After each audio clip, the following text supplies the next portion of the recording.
কোরবানির বর্জ্য অপসারণের খবর জানাতে রাজধানীর মিরপুরে আছেন রিপোর্টার এম এ আজিব এবং চট্টগ্রামের কাজী দেউরিতে আছেন রিপোর্টার শফিকুল আলম।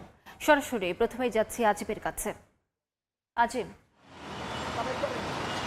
কোরবানি শেষে যে বর্জ্যগুলো তৈরি হয়েছে শহরের, সেই শহর থেকে কিন্তু সিটি কর্পোরেশনের যে পরিচ্ছন্নতা কর্মী রয়েছেন তারা কিন্তু সংগ্রহ করে বিভিন্ন জায়গায় জড়ো করছেন। আমরা এখন যেই জায়গাটিতে রয়েছি এটি হচ্ছে মিরপুর 10 নম্বরের যে গোল চত্বর, তার ঠিক পাশেই। এখানে আপনারা দেখছেন যে ময়লার যে স্তূপগুলো, কুরবানির যে বর্জ্যগুলো তৈরি হয় সেই বর্জ্যগুলো কিন্তু এখানে এনে স্তূপ আকারে রাখা হয়েছে। এটি একদমই সড়কের পাশে রাখা হয়েছে, যার ফলে কিছুটা যান চলাচলে ভোগান্তি তৈরি হয়েছে। যদিও আজকে সড়কে যানবাহন সংখ্যা খুবই কম, সেক্ষেত্রে ভোগান্তির চিত্র তৈরি হয়নি, তারপরেও কিছুটা বাধাগ্রস্ত হচ্ছে সিটি কর্পোরেশনের যে পরিচ্ছন্নতা কর্মী রয়েছে। আমরা জানি যে ঢাকা উত্তর সিটি কর্পোরেশনের প্রায় 16,000 পরিচ্ছন্নতা কর্মী রয়েছেন। তারা কিন্তু এখানে এই যে বর্জ্যগুলো অপসারণের কাজটি তারা করে যাচ্ছেন। লাইফবয় কিনে কল দাও টোল ফ্রি নম্বরে, আর এক নিঃশ্বাসে গোল বলে জিতে নাও ফিফা বিশ্বকাপ 2026 এর এক্সক্লুসিভ পুরস্কার। আমরা দেখছি যে তারা আগে পাড়া মহল্লা থেকে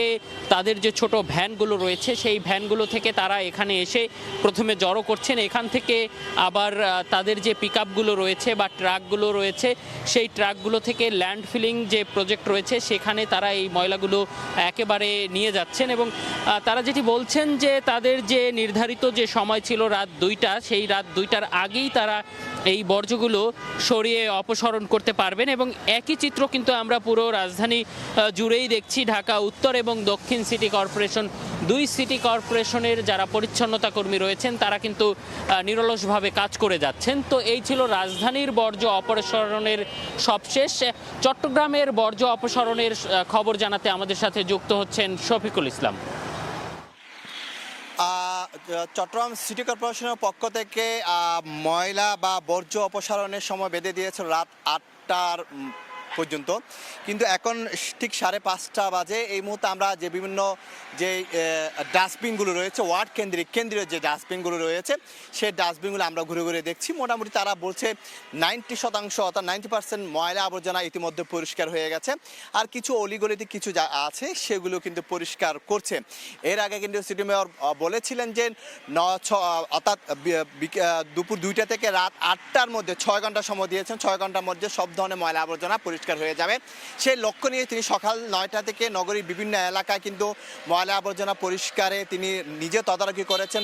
ব্লিচিং পাউডার তিনি ছিটিয়েছেন, ময়লা আবর্জনা থেকে গাড়িতে তুলেছেন, তদারকি করেছেন। এবং দুপুর 2টার দিকে কিন্তু তিনি আনুষ্ঠানিকভাবে এই ময়লা অপসারণ কাজের উদ্বোধন করেছিলেন, এবং সেখানেও তিনি বলেছেন রাত 8টার মধ্যে পরিষ্কার হয়ে যাবে। তবে আমরা বিভিন্ন ওয়ার্ড ঘুরে দেখছি বিকেল 5:30টার মধ্যে, অর্থাৎ 2-3 ঘন্টা আগে থেকে কিন্তু প্রায় 90% ময়লা আবর্জনা কিন্তু পরিষ্কার হয়ে যাচ্ছে। কারণ এই যে টার্গেট নেওয়া হয়েছে, এই টার্গেটের জন্য 3,500-এর বেশি কর্মকর্তা অর্থাৎ পরিচ্ছন্ন কর্মকর্তা প্রস্তুত রাখা হয়েছে এবং 200 গাড়ি প্রস্তুত রাখা হয়েছে।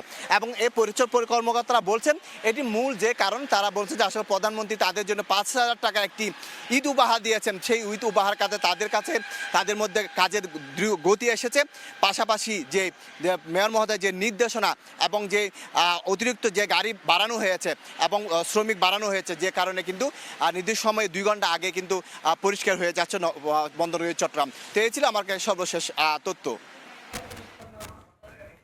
দেশের বিভিন্ন প্রান্ত থেকে কোরবানির বর্জ্য অপসারণের খবর জানাচ্ছিলেন সহকর্মীরা।